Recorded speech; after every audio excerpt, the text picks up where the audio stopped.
یزید کا صرف یہی بد کرداری کا مرحلہ نہیں تھا، اس کربلا کے صحرا کے اندر یزید نے جس طرح امام حسین رضی اللہ تعالیٰ عنہ کو شہید کیا اور حضرت امام حسین کے خاندان کو شہید کیا، جب مدینہ المنورہ پر یزید نے مسلم بن عقبہ کو مقرر کیا، جس کو بزرگوں نے مصرب بن عقبہ کہا ہے، تو اس کو کہا 3 دن تک مدینے کا حرم تمہارے لیے حلال ہوگا، جو چاہو تم کرنا، اور شامی فوجوں کو اجازت ہوگی۔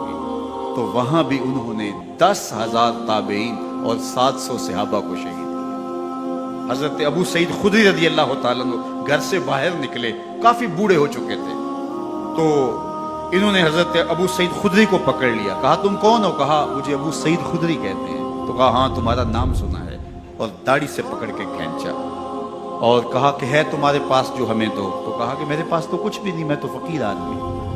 تو ان کے گھر ان کو لے گئے، تو 2 کبوتر رکھے تھے حضرت ابو سعید خدری نے، تو وہ کبوتر لوٹ کے لے گئے۔ تو ایک خاتون کے ابھی بچہ پیدا ہوا تھا، اور قابلہ نے، دائیا نے، وہ بچہ ماں کی چھاتی پہ لٹایا، اور وہ ماں کا پہلا دودھ پی رہا تھا۔ تو یہ جا کے کہنے لگے نکالو تمہارے پاس جو کچھ ہے، جو کچھ ہے وہ ہمیں دو، ورنہ تیرے بچے کو نہیں چھوڑیں گے۔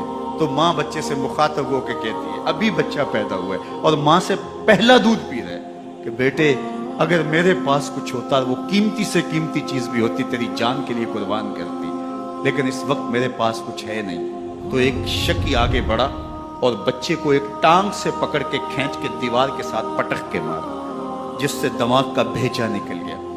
کیا کیا زیادتیاں نہیں کی۔ 700 صحابہ حرہ کے واقعہ میں شہید کیے یزید نے، اور 10,000 تابعین شہید کیے۔ مسجد نبوی میں ممبر رسول کے ساتھ گھوڑے باندھے، اور وہ ممبر رسول اور مصلی رسول کے قریب لید کرتے رہے۔ 3 دن تک مسجد نبوی کے اندر گھوڑے بندھے رہے، اور مدینہ کی حرمت پامال کی۔ مدینہ کے گھروں کے اندر یہ بد کماش داخل ہوئے، اور جو بدکاریاں انہوں نے کی، کلیجہ منہ کو آتا ہے۔ 1002 شیزائیں ان بدکاروں کی بدکاریوں کی وجہ سے کنواری حالت کے اندر حاملہ ہوئی۔ 3 دن تک مدینے کا حرم انہوں نے پامال کیا، اور پھر مکہ المکرمہ میں کعبۃ اللہ پر گولے برسائے، اور کعبہ کا غلاف جل گیا۔ وہ تو یزید مر گیا، اور حضرت عبداللہ ابن زبیر رضی اللہ تعالیٰ عنہ نے اپنی خلافت کا اعلان کیا۔ یزید کے یہ کرتوت تھے، ادھر اہل مدینہ کو ستایا، ادھر اہل مکہ کو ستایا، اور رسول اللہ صلی اللہ علیہ وسلم کے خانوادے کی بے حرمتی اور توہین کی۔ نہ صرف انہیں قتل کیا گیا، ان کی لاشوں پہ گھوڑے دوڑائے۔ ابن سعد اور شمر جو ہے وہ خیموں میں داخل ہوا، اور مخدرات اسلام کی چادریں چھیننے کی کوشش کی۔ حضرت زینب سلام اللہ علیہ نے مخاطب ہو کے کہا، ہمارے چہرے کے رکھوالے چلے گئے ہیں، ظالم تو خیال نہیں کرتا ہم رسول اللہ کی بیٹیاں ہیں۔ حضرت شہربانو، حضرت زین العابدین اور حضرت زینب سلام اللہ علیہ، ان تینوں کو ایک اونٹ پہ باندھا گیا، اور باقی اونٹوں پہ باقی سادات کو، حضور کی شہزادیوں کو باندھا گیا، رسیوں میں جکڑا گیا، اور اونٹوں پہ باندھ کر کے کوفے کی جانب آگے آگے شہیدوں کے سر چل رہے ہیں، اور پیچھے یہ قافلہ چل رہا ہے۔ اور جب یہ قافلہ وہاں سے گزرا جہاں لاشیں پڑی تھیں، امام زین العابدین 14 سال کے تھے اور بیمار تھے، اور ان کا حوصلہ نہ ہوا، وہاں غشی ان کے اوپر آنے لگی۔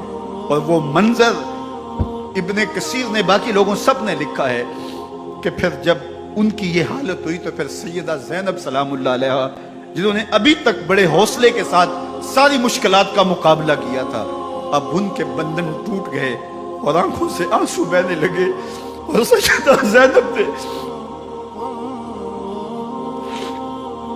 امام حسین رضی اللہ تعالیٰ عنہ کی لاش پہ کھڑے ہو کے، اور وہ روندی ہوئی لاش، ٹوٹی ہوئی ہڈیاں، اور وہ برینا بدن، کٹا ہوا سر نیزے کی نوک پہ، اور لاش یہ پڑی ہے، تو حضرت سیدہ زینب نے مدینے کی طرف منہ کر کے جو ہے وہ حضور سے فریاد کی، رسول اللہ، اے پیارے آقا، یا جدہ ہو، اے ہمارے نانا محترم، یہ دیکھیے آپ کا حسین پڑا ہوا ہے۔ بدن سے کپڑے اتار لیے گئے، خاک ہوائیں اڑا رہی ہیں، اور اس کے اوپر چادر جو ہے وہ مٹی کی پڑ گئی ہے، یا محمد آہو۔ اور آگے فرمایا، حضور آپ کی اولاد کاٹ دی گئی، اور پھر کہا بناتوں کا سبایا، حضور دیکھیے آپ کی بیٹیوں کے ہاتھ باندھ دیے گئے ہیں، اونٹوں پہ کس دیا گیا ہے، سرے شہیدہ آگے آگے چل رہے ہیں۔ راستے کے اندر ایک جگہ آئی اور ان کو اتارا گیا، رات کا موقع تھا، ایک خاتون آئی اور اس نے کوئی کھانا پیش کیا ان کو اور کہا کہ میں کسی زمانے میں حضرت سیدہ فاطمہ تو زہرا کی نوکری کیا کرتی تھی، ان کی لونڈی تھی، ان کی کنیز تھی، اور آج مجھے پتا چلا کہ آپ لوگ گزر رہے ہیں تو میں نے کہا کہ میں اپنی مخدومہ کے خاندان کی خدمت کروں۔ اور پھر اس نے کہا کہ اس وقت سیدہ کی گود میں ایک 6-7 ماہ کی بچی تھی جس کو زینب کہا کرتے تھے۔ سیدہ زینب نے کہا کہ اماں اگر پہچانتی ہو تو وہ بدنصیب